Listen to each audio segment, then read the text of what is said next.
హెచ్చరిస్తామా లేదా? చెప్పండి. ఎంతమంది మీ పిల్లల్ని హెచ్చరిస్తారు? చేతులు ఎత్తండి. ఇంకా మీకు అర్థమయ్యే భాషకి వెళ్తాను. ఎంతమంది మీ పిల్లల్ని గద్దిస్తారు? ఇప్పటికీ వాళ్ళ పెద్దోళ్ళు అయిపోయినా ఇది చెయ్యొద్దు అని ఎంతమంది గద్దిస్తారు? ఇంకా లోతుకి వెళ్తాం, మొత్తం అందరి చేతులు ఎగితే నాకు తెలిసి. ఎంతమంది మీ పిల్లలు మీకు నచ్చని పని చేసినప్పుడు తిడతారు? చెప్పండి. అందరూ తిడతారు, అవునా? దేవునికి స్తోత్రం కలుగునుగా.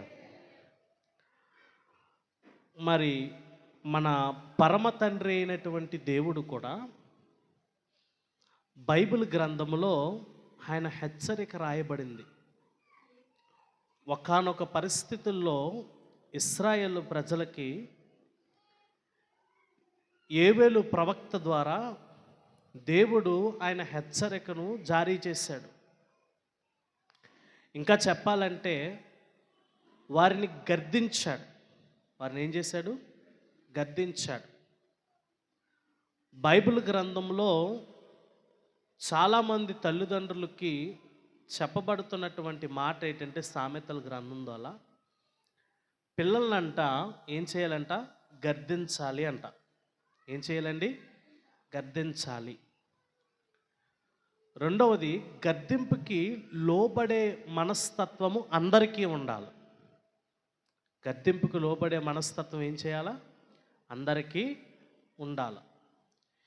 ఈ మూడు వాడే పదాలు వేరైనా వాటి యొక్క ప్రభావం ఒక్కటే. ముందు ఏయ్ అని హెచ్చరిస్తాం, అవునా కదా? తర్వాత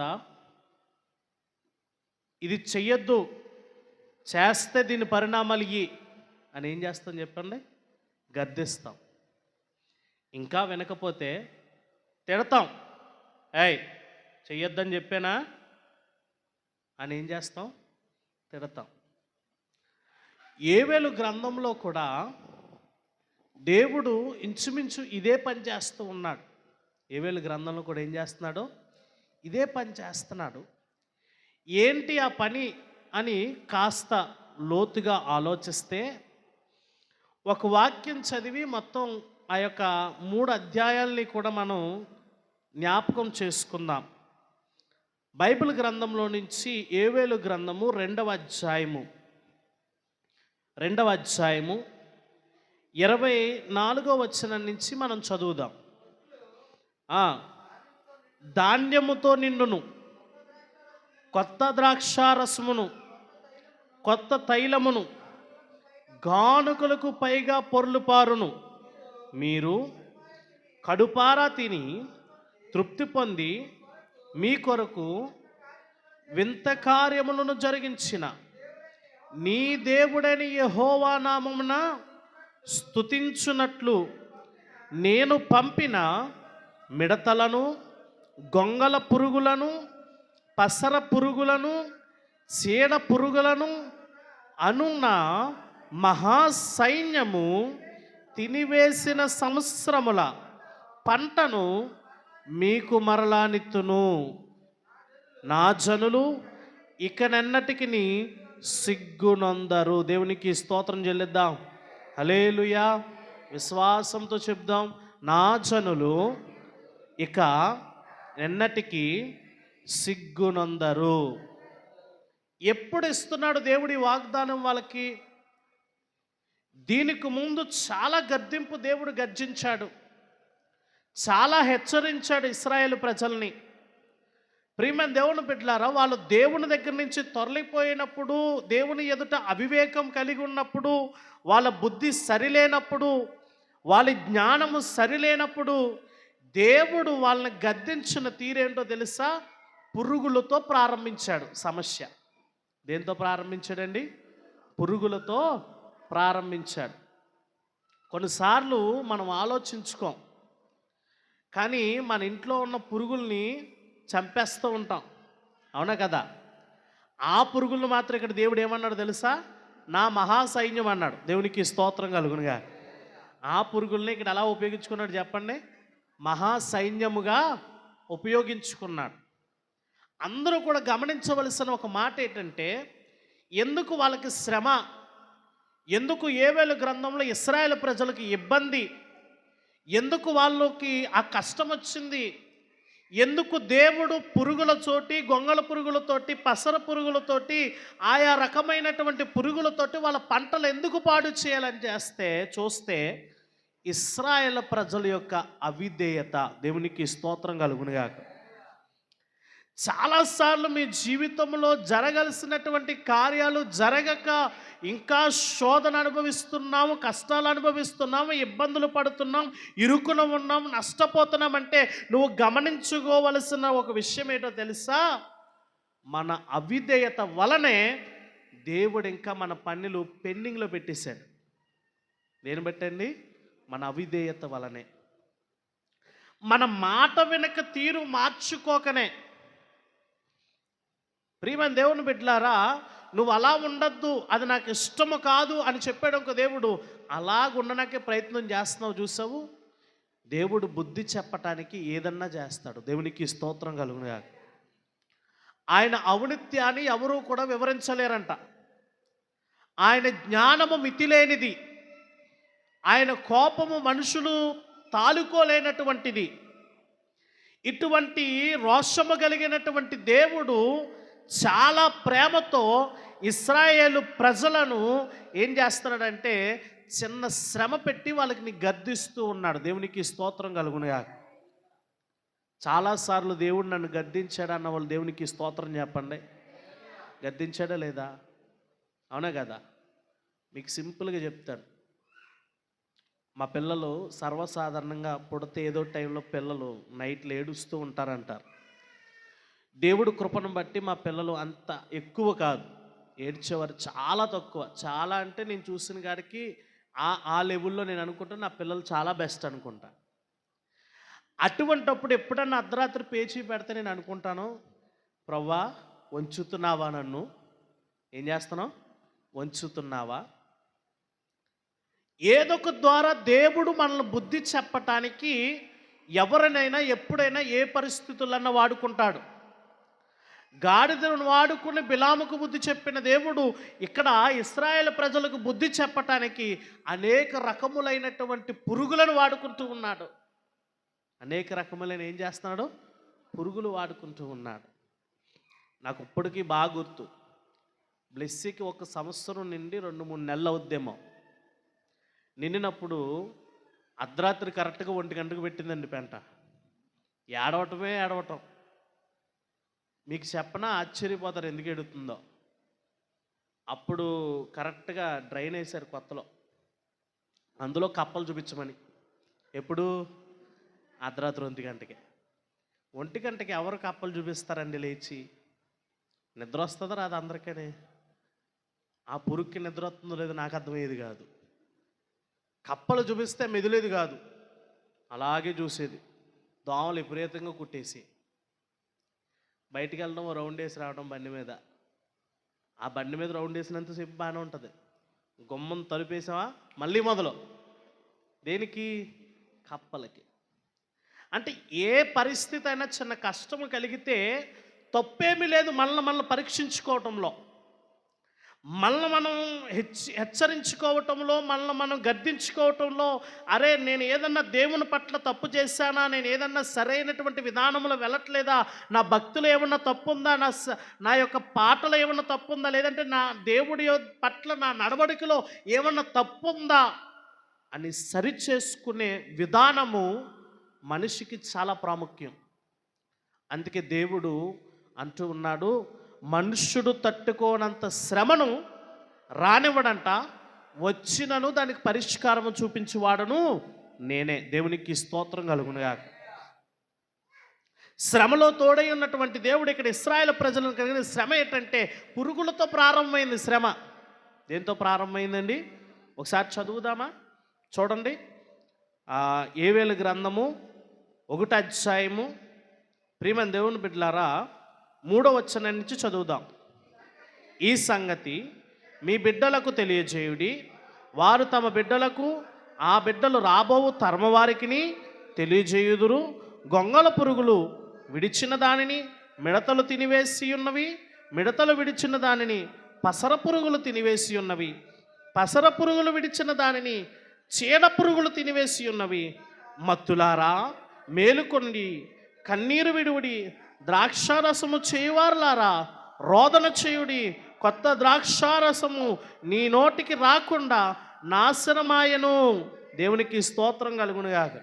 దేంతో ప్రారంభమైందంటే శ్రమ గొంగల పురుగుతో పాడేసి. అదేమైనా పూర్తిగా తిందా?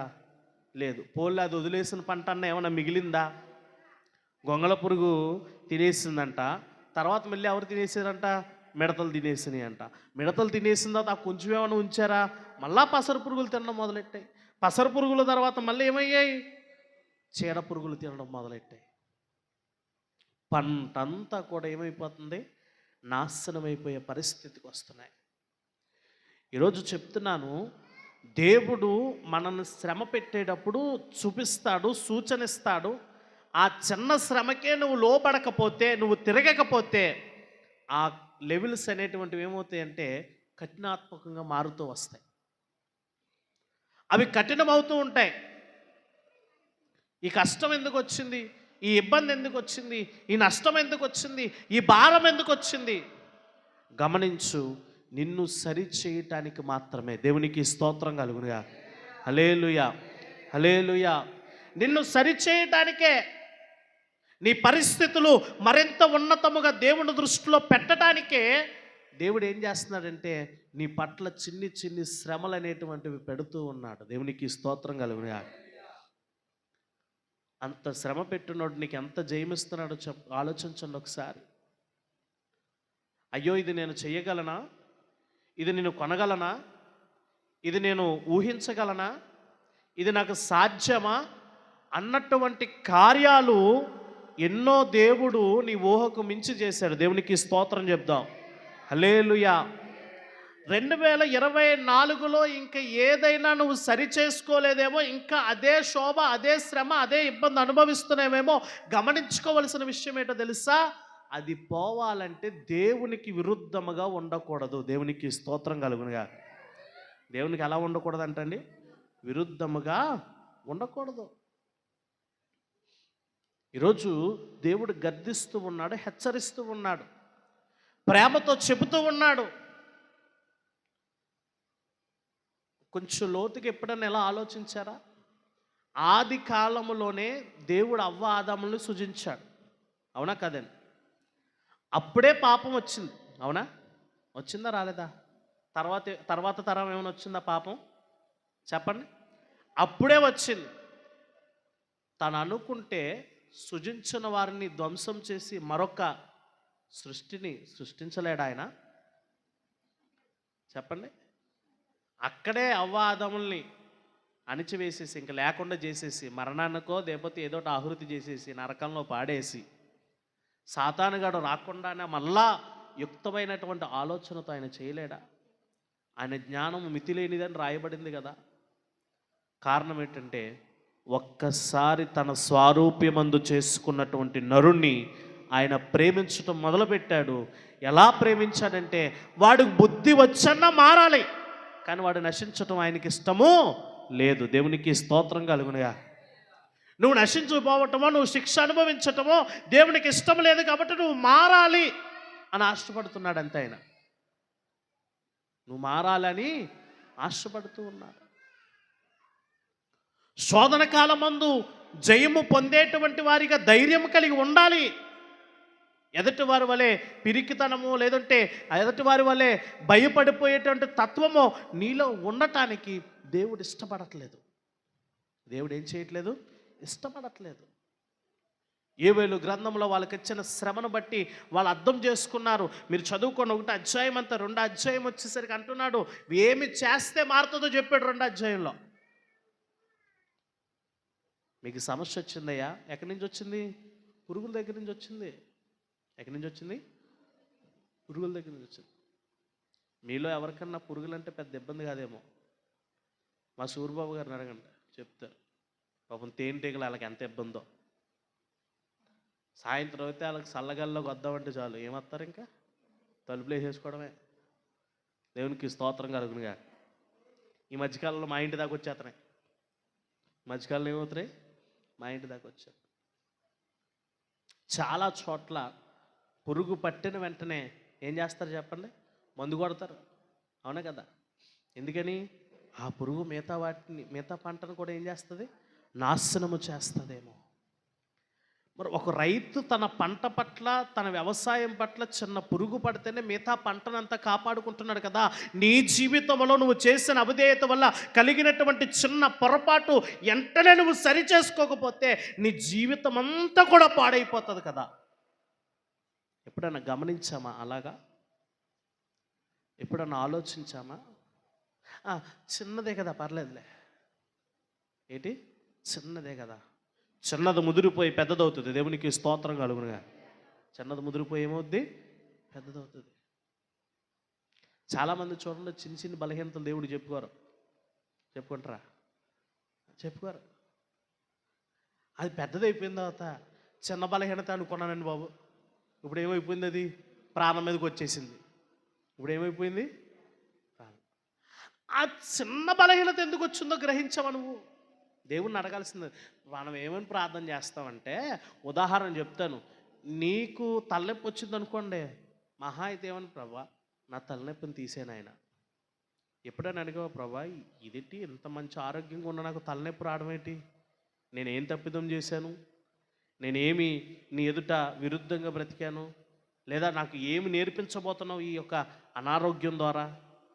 ఈ విధమైన ప్రార్థన ఎప్పుడైనా మనం చేసామా దేవుని సన్నిధిలో? దేవునికి ఈ విధముగా ఏదైనానన్నా మనం మొరపెట్టగలిగామా దేవునికి? ప్రియమైన దేవుని బిడ్డలారా, అంటూ ఉన్నాడు యోవేలు గ్రంథం 2వ అధ్యాయము 11 నుంచి చదవండి. రాయబడుతుంది, యెహోవా తన సైన్యము నడిపించుచు ఉరుము వలె గర్జించుచున్నాడు.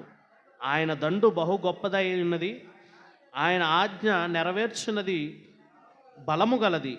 యెహోవా దినము బహుభయంకరము, దాన్ని తాళగలవాడెవడు? ఎప్పుడైనను మీరు ఉపవాసం ఉండి కన్నీరు విడుచుచు దుఃఖించుచు మనపూర్వకముగా తిరిగిన యొద్దకు రండి. దేవునికి స్తోత్రం కలుగునుగాక. చూడండి, సమస్య వచ్చింది, 1వ అధ్యాయంతో చదువుకోండి. పురుగులు వచ్చి పంటలు పాడు చేయడం మొదలుపెట్టాయి. ఆయన ఉగ్రతను ఎవరు కూడా ఆపలేరు, ఆయన కోపాన్ని ఎవరు కూడా తాళలేరు. అటువంటి ఉగ్రతలో ఉన్నావా, బాధలో ఉన్నావా, కష్టంలో ఉన్నావా, ఇబ్బందులు ఉన్నావా, కృంగిపోతున్నావేమో, దేవుడు గ్రంథం చెప్తుంది ఏంటో తెలుసా? ఇప్పుడైనను 2024 అయిపోయిందయ్యా, దేవుడు అంటున్నాడు 25లో అయినను నా వైపు తిరగగలవా నువ్వు సంపూర్ణముగా? నా వైపు సంపూర్ణమైన జీవితం గడపడానికి ఇష్టపడగలవా నువ్వు? ఇప్పుడైనా, ఇప్పటి వరకు నీ జీవితంలో ఉపవాసం ఉండలేదేమో, ఇప్పుడైనా ఉపవాసం ఉండి, ఇట్టిది ప్రార్థన వల్ల పోకపోతే దేని వల్ల పోతుందంట? ఉపవాస ప్రార్థన వలనే. దేవునికి స్తోత్రం కలుగునుగా. దేని వల్ల పోద్దంట? ఉపవాస ప్రార్థన వలనే. ఈరోజు ప్రియమైన దేవుని బిడ్డలారా, ఉపవాసం ఉండి ఎంతమంది దేవుని దగ్గర మొరపెడుతూ ఉన్నావు? ఎన్ని దినాలకి ఒక్కసారైనా నువ్వు ఉపవాసం ఉంటూ ఉన్నావు దేవుని సన్నిధిలో? అంటే బలహీనత. ప్రజలందరూ చెప్తున్న ఒక్క మంచి అబద్ధమైన అవివేకమైన మాట ఏంటో తెలుసా? కూర్చోలేకపోతున్నామండి. ఏంటంట? మా నర్సాపురపేటలో ఇవాళ గట్టిగా ఇచ్చాను ఒకరికి, కూర్చోలేకపోతున్నాడంట. ఆయన పని కింద కూర్చుంటే కానీ అవదో, వంగుంటే కానీ అవదో. మనకలా ఒకసారి కూర్చుంటే అయిపోదు. వంగున్నాడంటే ఒక అరగంట వంగున పని చేయాల్సిందే. కూర్చున్నాడంటే అదే కాలు ముడుచుకుని కూర్చున్న ఇంజిన్ కింద అరగంట చేయాల్సిందే. అలాంటిది మందిర ప్రార్థనలు రావటానికి అరగంట కూర్చోలేకపోతున్నాం. ఎంత అవివేకంతో కహానీలు దేవుని దగ్గరికి చెప్తున్నావు? దేవునికి సమస్తము ఎరిగినవాడు. దేవునికి స్తోత్రం కలుగునుగా. బైబిల్ గ్రంథం అపోస్తలుడైన పౌలు అంటున్నాడు, మనుషులారా దేవుడు వెక్కిరించబడడు. దేవునికి స్తోత్రం కలుగునుగా. దేవుడు ఏం చేయబడడు? వెక్కిరించబడడు. నిజంగా నీకు బలహీనత ఉందనుకో, కూర్చునే ఆశ నీకుండి మందిరంలో కూర్చో, ఆశ్చర్యకరంగా కూర్చోబెడతాడు దేవుడు. దేవునికి స్తోత్రం కలుగునుగా. ఈరోజు ఏ కారణాలు, ఏ విధమైనటువంటి కహానీలు దేవుని దగ్గర పెడుతున్నాం, కనీసం జ్ఞానం ఉండి, ఆలోచన ఉండి దేవుని దగ్గర ఎలా ప్రస్తావిస్తున్నామో, ప్రవర్తిస్తున్నామో అన్నటువంటి మితిలేనటువంటి అజ్ఞానముతో మనం ఏం చేస్తున్నామంటే బ్రతుకుతూనే ఉన్నాం. అందుకంటున్నాడు, ఇప్పుడైనా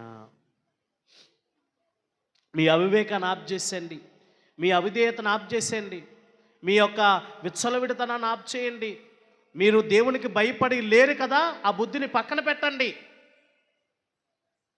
ఉపవాసం ఉండి ప్రార్థన చేయండి. మీకు కలిగిన శ్రమలో, ఇబ్బందులు ఉపవాసం ఉండి మొరపెట్టండి. ప్రభా, ఇది నాకెందుకు వచ్చింది, ఈ కష్టం ఎందుకు వచ్చింది, ఈ ఇబ్బంది ఎందుకు వచ్చింది, దీని వెనకాల ఉన్నటువంటి నీ ఉద్దేశం ఏమిటి? దేవుని ఉద్దేశం కోసం ఎప్పుడైనా ప్రార్థించామా? దేవుని ఆలోచన కోసం ఎప్పుడైనా ప్రార్థించామా? ప్రియమైన దేవుని బిడ్డలో 1 కొరింథీయులకు రాసిన పత్రికలు అంటున్నాడు, దేవుని యొక్క ఆత్మ కలిగి ఉంటేనంటండి దేవుని ఆలోచనలు ఎరిగిన వారు అవుతామంట. దేవునికి స్తోత్రం కలుగునుగా. ఏం కలిగి ఉంటే? దేవుని ఆత్మ కలిగి ఉండి. మనుషుల ఆత్మజ్ఞానము మనుషులకే అంట. మనుషుల ఆత్మజ్ఞానం ఎవరికంటండి? మనుషులకే. కానీ దేవుని ఆత్మజ్ఞానము దేవుని సంగతులు తెలుసుకోవటానికి ఉపయోగపడతాయి. దేవునికి స్తోత్రం కలుగునుగా. ఈరోజు దేవుని ఆత్మ లేకుండా, దేవుని ఆలోచన లేకుండా, దేవుని తలంపు లేకుండా, దేవుని ఉద్దేశాన్ని ఎరగకుండా ఇష్టం వచ్చినట్టు మనం జీవిస్తున్నామే. అది దేవుడు ఇష్టపడతాడా? ఎంత వేదన ఉంటుంది ఆయనకి, ఎంత బాధ ఉంటుంది ఒకసారి గమనించండి. ప్రియమైన దేవుని బిడ్డలారా, మీకు అర్థమయ్యేలా చెప్తాను, చాలా జాగ్రత్తగా గమనించండి. దేవుడు నిన్ను ప్రేమించి ఒక మంచి వస్తువు నీకు ఇచ్చాడు, అవునా కదా? నిన్ను ప్రేమించి నీ బాగు కోసం ఇచ్చాడు. ఆ వస్తువుని నీ బాగు కోసం నీ జ్ఞానముతో చక్కగా నువ్వేం చేయాలా? వాడుకోవాలి, అవునా? అది దేవుని మీద వ్యతిరేకంగా వాడేవనుకోండి, ప్రేమించిన వస్తువు కదా, వస్తువుని నాశనం చేయలేడు, నిన్నేమి చేయలేడు. వస్తువుని నాశనం చేయలేడు, నిన్ను కూడా ఏమి. కానీ ఏం చేస్తాడు తెలుసా? శిక్షిస్తాడు. ఏం చేస్తాడు? బుద్ధి చెప్తాడు. ఆ వస్తువు కొన్నాళ్ళు పనిచేయడం ఆగిపోద్ది. తర్వాత అమ్మో, ఇది నాకు చాలా అవసరమైంది కదా, ఇది నాకు చాలా అవసరమైంది కదా. ఎందుకు చెప్తున్నానంటే, ప్రతి దానికి కూడా దేవుని దగ్గర మనం ఏం చెప్పాల్సిన వారు ఉన్నాం తెలుసా? లెక్క అప్ప చెప్పవలసిన వారమై ఉన్నామంట. దేవునికి స్తోత్రం కలుగునుగా. చాలా జాగ్రత్తగా గమనించండి. అందుకు అంటున్నాడు, నీకు శ్రమ వచ్చినా, ఇబ్బంది వచ్చినా, నష్టం కలిగినా ఏమంటున్నాడు తెలుసా? మీరు ఉపవాసం ఉండి. ఏముండాలంట? ఉపవాసం ఉండి. ఈ దేనికోసం ప్రార్థన చేస్తావు, ఆ కార్యం అవ్వలేదు, దానికి ఏం జోడించమంటున్నాడు? ఉపవాసము. దానికి ఏం జోడించాలా? ఉపవాసం. తప్పేముందో దినమంతా దేవుడి దగ్గర ప్రతిష్ఠించుకో. ఒక దినమంతా మందిరంలో గడపడానికి నీ దినాన్ని ఏర్పాటు చేసుకో. దేవుని సన్నిధిలో ప్రార్థించుకోవడానికి కాస్త మక్కువ చూపించు.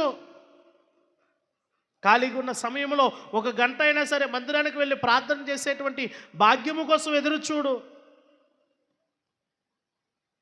దేవుని యొక్క ఆత్మ ఒకనొక పరిస్థితిలో ఒక వ్యక్తిలోనే పనిచేసింది.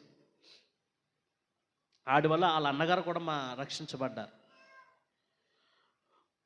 ఇశ్రాయేలు ప్రజలు మోషే కాలంలో వాళ్ళు చేసిన అవిధేయత వల్ల భూమి నోరు తెరిచిందంట, అగ్ని వచ్చిందంట.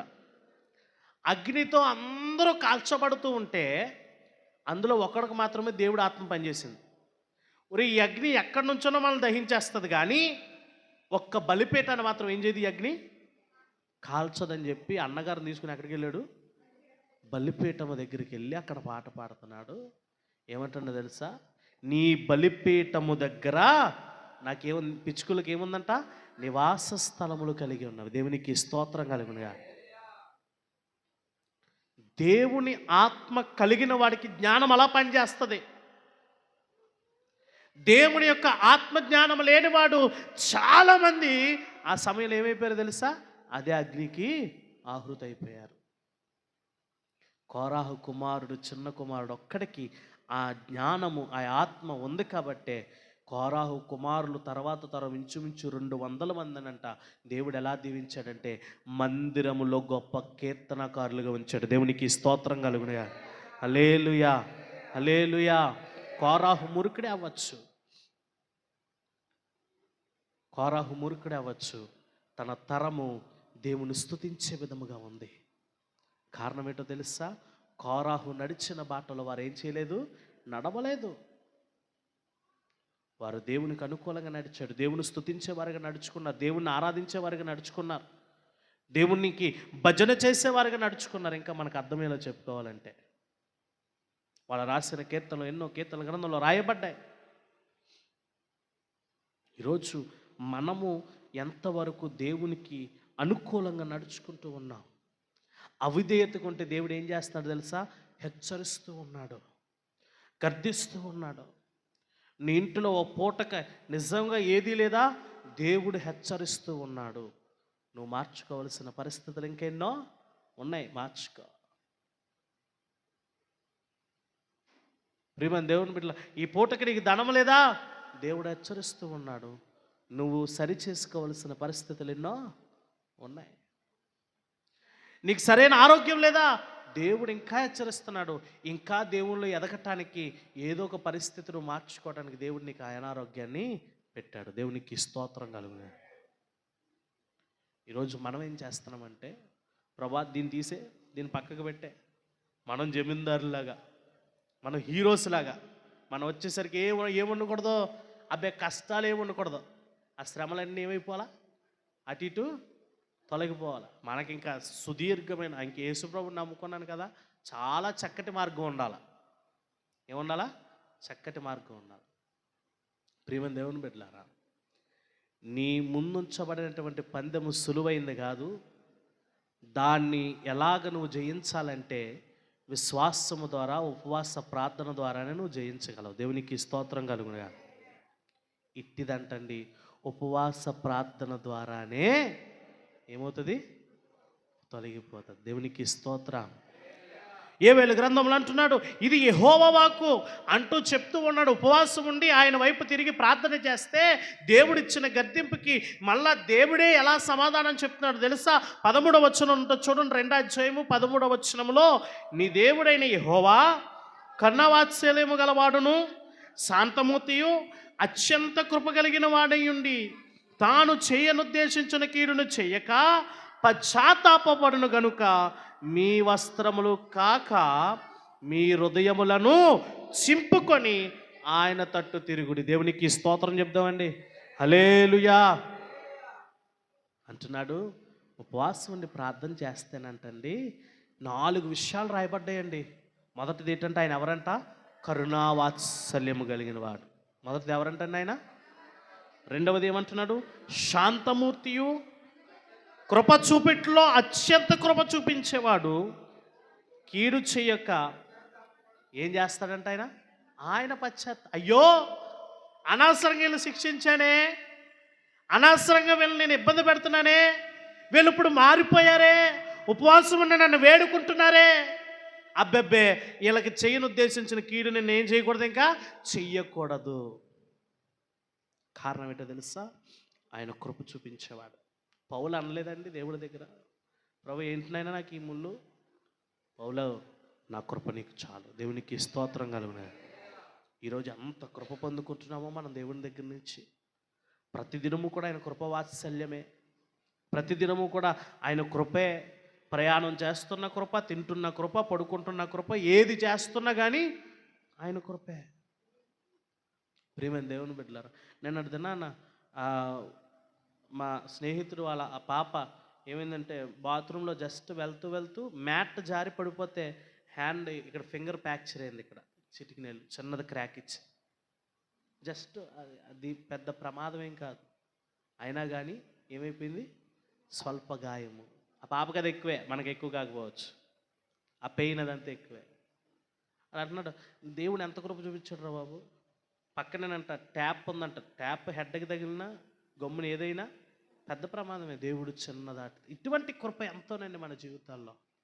మనకు తెలియలేదు ఎన్ని ఆపదలు మన వెనకలొచ్చి ఉంటాయో, వాటన్నిటిని మనకు కనబడకుండానే దేవుడు ఏం చేసేసాడు, కనుమరుగు చేసేసాడు, వాటిని తప్పించేశాడు. కారణం ఏంటంటే, నువ్వు చేసే చిన్ని ప్రార్థనలో ఆయా సందర్భాల్లోనే నేను కాపాడుతున్నాయి అనుకుంటే, నిజముగా మనం దేవుని వైపు తిరిగి, నిజముగా మనం ఉపవాసం ఉండి, నిజముగా మనకు వచ్చిన శ్రమకు దేవుడి వైపు పరిపూర్ణంగా చూడగలిగితే ఏ తెగులు కూడా మన గుమ్మంలోకి రానివాడు దేవుడు. దేవునికి స్తోత్రం కలుగునుగాక. హల్లెలూయా. వస్తున్నాయంటే పరిపూర్ణముగా దేవుని వైపు తిరగటం చాలా అవసరము. చక్కటి విషయాలు చెప్తున్నాడు. అలా గనక మీరు ఉపవాసం ఉంటే, ఆయన మొదట ఎవరంట? కరుణావాత్సల్యం. వెంటనే జాలిపడిపోతాడు, టక్కని. నువ్వు నీ పిల్లల మీద కూడా జాలిపడవేమో, ఆయన వెంటనే ఏం చేస్తాడు? నీ మీద జాలిపడిపోతాడు. ఈరోజు సుప్రీం అటువంటి సందర్భాలు ఎన్నో ఉన్నాయి. ఇంకా అయిపోయిందిరా మన జీవితం, ఇంక ఈ రుణాలు తీరవని అక్కడికి దేవుడు నెక్స్ట్ వెంటనే ఏదో రీతిగా ఒక మెట్టెక్కించాడు. దేవునికి స్తోత్రం కలుగునుగా. అంతే, ఈ ఆరోగ్యం ఇంక నా బతుకు అయిపోయింది అనుకున్న జీవితాల్లో దేవుడు ఇంకా ఎముకలకు సత్తువ కలుగు చేశాడు. దేవునికి స్తోత్రం కలుగునుగా. ఆయన కృప ఎంతో ఉన్నతమైనది. ఒక భక్తుడు పాట రాస్తూ ఉన్నాడు, నీ కృప ఎంత ఉన్నతమో వర్ణించలేను స్వామి, నీ కృప ఎంత తుది వరకు నడిపించు యేసయ్యా, ప్రేమ పూర్ణుడా స్నేహశీలుడా విశ్వనాథుడా విజయ వీరుడా, ప్రేమ పూర్ణుడా, చప్పలు కొడదామందు, స్నేహశీలుడా విశ్వనాథుడా విజయ వీరుడా, ఆపత్కాలమందున సర్వలోకమందున్న దీన జనాలి దీపముగా వెలుగుచున్నవాడా, ఆమేన్. ఆపత్కాలమందున సర్వలోకమందున్న దీన జనాలి దీపముగా వెలుగుచున్నవాడా, ఆరాధింతు నిన్నే లోక రక్షకుడా, ఆనందింతు నీలో జీవితాంతము. శబ్దమందులు, ఆరాధింతు నిన్నే లోక రక్షకుడా, ఆనందింతు నీలో జీవితాంతము. నీ కృప ఎంత ఉన్నతమో వర్ణించలేను స్వామి, నీ కృప ఎంత తుది వరకు నడిపించు యేసయ్యా, నీ కృప ఎంత ఉన్నతమో వర్ణించలేను స్వామి, గ్లోరీ, నీ కృప ఆమేన్, తుది వరకు నడిపించు యేసయ్యా. శబ్దమందరూ, నా తోడు నీవుంటే అంతే చాలయ్యా, నా ముందు నీవుంటే భయమే లేదయ్యా. పాడదామందరూ, నా తోడు స్తోత్రం, ఆమేన్, నా ముందు నీవుంటే భయమే లేదయ్యా. హల్లెలూయా. ఆయన మన తోడుంటే భయపడవలసిన అవసరం ఉంటుందా మనకి? ఆయన ఎంతైనా కృప చూపించగలిగేటువంటి దేవుడు. ప్రియమైన దేవుని బిడ్డలారా, అలాగా తాను చెయ్యనుద్దేశించిన కీడు చెయ్యక తన ఉద్దేశాలు ఎవరు మార్చుకుంటున్నారు? దేవుడే మార్చుకుంటున్నాడు. పశ్చాత్తాపడుతున్నాడంటే తన పరిస్థితులను తనే అబ్బెబ్బే ఇంక నేను చేయకూడదు. వీళ్ళు ఏం చేశారు? మారారు. వీళ్ళ పరిస్థితులు మార్చబడ్డాయి, వీళ్ళ ఉద్దేశాలు మార్చబడ్డాయి, వీళ్ళ తలంపులు మార్చబడ్డాయి. ఇంకప్పుడు వీళ్ళకి చేయకుండా నేను మేలు చేయాలి వీళ్ళకి. దేవునికి స్తోత్రం. ప్రియమైన దేవుని బిడ్డలారా అని వాళ్ళకి భరోసా ఇస్తూ, అప్పుడు మనం చదువుకున్నాం చూసారు, అదే అధ్యాయంలో 25వ వచనం వచ్చేసరికి అంటున్నాడు, మీరు కడుపారా తిని తృప్తి పొంది మీ కొరకు వింత కార్యములను జరిగించున్న మీ దేవుడైన యెహోవా నామమున స్తుతించునట్లు. దేవునికి స్తోత్రం కలుగునుగాక. ఎంత శోభ అనుభవిస్తున్నావో, శ్రమలు వచ్చినప్పుడు ఎంత ఇబ్బంది పడుతున్నావో, ఎంత ఏడుస్తున్నావో, ఎప్పుడైతే ఆయన వైపు తిరుగుతావో దేవుడు చెప్పే మాట ఏంటో తెలుసా? దేవుడిని అవన్నీ మర్చిపోయి స్తుతించే భాగ్యం నీకు ఇస్తాడంట. దేవునికి స్తోత్రం చెప్తాం అందరూ కూడా. ఏ భాగ్యం ఇస్తాడంటండి? స్తుతించే భాగ్యం ఇస్తాడు, ఆరాధించేటువంటి యోగ్యత ఇస్తాడు, ఆనందముతో దేవుని సన్నిధిలో గడిపేటువంటి సమయం నీకు ఇస్తాడు. ఎప్పుడో తెలుసా? నీ పరిస్థితులు బాగోలేనప్పుడు ఎవరి వైపు చూడాలా? దేవుని వైపు నువ్వు చూడగలిగినప్పుడు.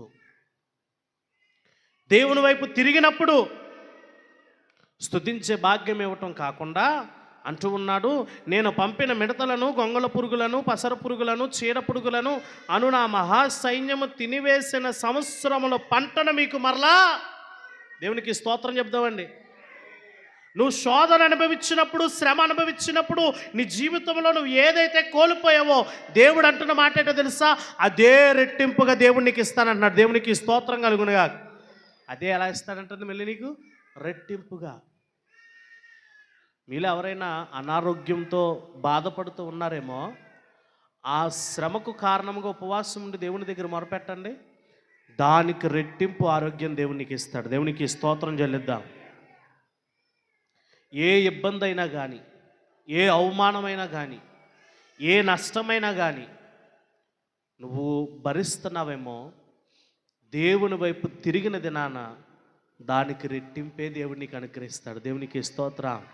దేవుడు అంటున్నాడు, మరలా తిరిగి పొందుకుందరంట. దేవునికి స్తోత్రం కలుగును. ఏం చేస్తారంట? 2024లో నువ్వు ఏది పొందుకోలేదో 25లో ఆయన వైపు గనక తిరిగితే, ఇక్కడ ఇశ్రాయేలు ప్రజలు తిరిగినట్టుగా, ఉపవాసం ఉండి ప్రార్థన చేసినట్టుగా, ప్రతిష్ఠించుకున్నట్టుగా, దినాన్ని దేవుని సన్నిధిలో గడిపినట్టుగా గనక గడిపితే 24లో కోల్పోయినవన్నీ 25లో నీకు దేవుడు ఇస్తాడు. దేవునికి స్తోత్రం. హల్లెలూయా. అప్పటికన్నా అత్యధిక బలము, అప్పటికన్నా మంచి ఆరోగ్యం, అప్పటికన్నా మంచి శాంతము, సమాధానము ఆయన ఖచ్చితంగా నీకు కలుగజేస్తాడు. నువ్వు గనక ఆయన వైపు తిరిగితే, ఏమాత్రం అవిధేయతతున్నా, ఏమాత్రం నీలో మాట లెక్కలేని తనం ఉన్నా కానీ దేవుడు నిన్ను పక్కన పెట్టేస్తాడు. గుర్తుపెట్టుకో. అది ఆయనకి ఇష్టం కాదు. దేవుడు ఆశిస్తుంది ఏంటంటే, ఆయన రాజ్యం వచ్చేసరికంట, ఆయన రాజ్యంలో నేను నిలబడేసరికి నిన్ను ఎలా ఉండాలనుకుంటున్నాడంటే నిందారహితుడుగా. దేవునికి స్తోత్రం కలుగునాడు. ఎలా ఉండాలనుకుంటున్నాడండి?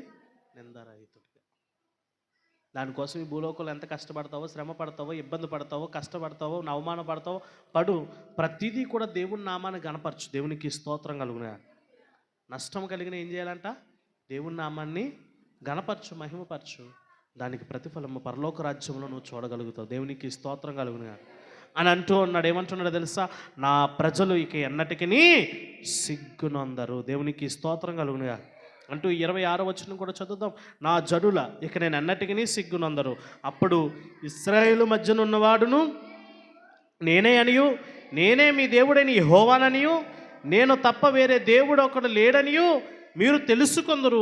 నా జనులు ఇక్కడ ఎన్నడను సిగ్గునందరు. దేవునికి స్తోత్రం కలుగునుగాక. మనల్ని సిగ్గుపరిచేటువంటి దేవుడు కాదండి.